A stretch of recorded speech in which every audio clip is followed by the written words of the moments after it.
ভারতের সেই প্রধানমন্ত্রী তার জন্য করতে পেরেছে, কারণ সেই প্রধানমন্ত্রী কুমারঘাটের মতোই আজকে যারা ফুটবল এখানে খেলবে তাদের মতেই ছোট্ট এক গ্রাম থেকে ওটা আপনাদের মতোই ফুটবল খেলতো, আপনাদের মতোই কোনো নদীতে নেমে স্নান করতো, আপনাদের মতোই কোনো ট্রেনের ছোটবেলায় বাবার সঙ্গে দাঁড়িয়ে চা বিক্রি করত।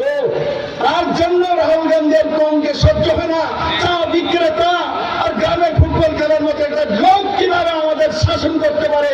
আমরা তো ভারতকে শাসন করবো, আমরা জওয়াহরলাল নেহরুর বংশজ, আমরাই শাসন করার অধিকার। বিপ্লব দেবের, নরেন্দ্র মোদী, রাজীব ভট্টাচার্যের বা কুমারঘাটের বিধায়কের অধিকার নেই। যারা গান্ধী বংশের হবে বা ত্রিপুরাতে কংগ্রেসের বংশজ কেউ হবে বা কমিউনিস্ট পার্টির যারা পলিট ব্যুরোর মেম্বার হবে, যারা পাকিস্তানের দালাল হবে, এরাই ভারতকে শাসন করবে, সেটাই মানতে পারছিল না এরা। কিন্তু আজকে পুরা দুনিয়া দেখে নিচ্ছে, ট্রাম্প আমাদের উপরে ট্যারিফ লাগিয়েছে, ভারত তার সামনে মাথা নত করবে না। আর আমরা চতুর্থ ইকোনমি আছি, আমরা তৃতীয় ইকোনমির দিকে এগোচ্ছি, আমরা জিএসটি কম করে দিয়েছি, আমাদের দেশের মধ্যে দিয়ে আমরা আমেরিকাতে না দিয়ে অন্য দেশে রপ্তানি, আমরা তার রপ্তানি করবো। ভারতের ইকোনমি যেখানে ছিল তার চাইতে এক ধাপ এগিয়ে থার্ড ইকোনমিতে নিয়ে যাব।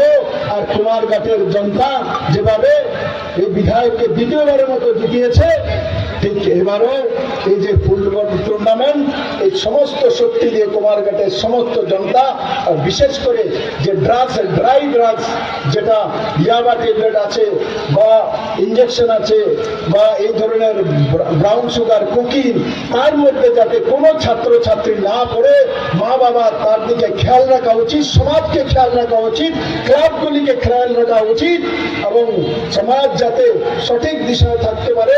কারণ গ্রোয়িং এজে যদি নেশাসক্ত হয়ে যায় তাহলে তার হরমোনিক ডিসব্যালেন্স হয়ে যায়, তখন আর কে সে নরেন্দ্র মোদী তৈরি হতে পারে না, সে ডাক্তার ইঞ্জিনিয়ার তৈরি হতে পারে না, সে তখন সমাজের এক নিকৃষ্ট ব্যক্তিত্ব তৈরি হয়। তার জন্য ফুটবল খেলা, স্পোর্টসে চলে আসা, সেটা আমাদের নৈতিক কর্তব্য। আর ড্রাগসকে আমরা যাতে আমাদের ছেলে মেয়ে ইয়ং জেনারেশনের মধ্যে না আসতে পারে, সেই দিকে সমস্ত গার্জিয়ান, সমাজ ব্যবস্থা সবাই একত্রিত এক হয়ে যাতে তাকে প্রতিরোধ করা, আবার নিজের ছেলে মেয়েকে আদর্শ ছেলে মেয়ে তৈরি করা। আর বিকেল বেলা মাঠের মধ্যে পাঠিয়ে ফুটবল হোক, ক্রিকেট হোক, ফুকু হোক, কাবাডি হোক, যে কোনো স্পোর্টসের মধ্যে লাগিয়ে দেওয়া।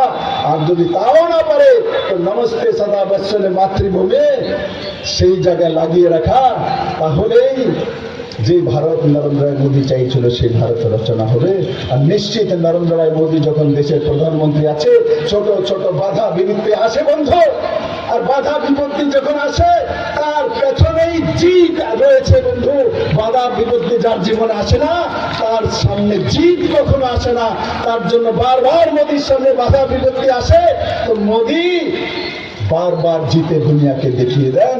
এবারও দেখিয়ে দেবে। কুমারঘাটবাসী আমাদের সঙ্গে রয়েছে।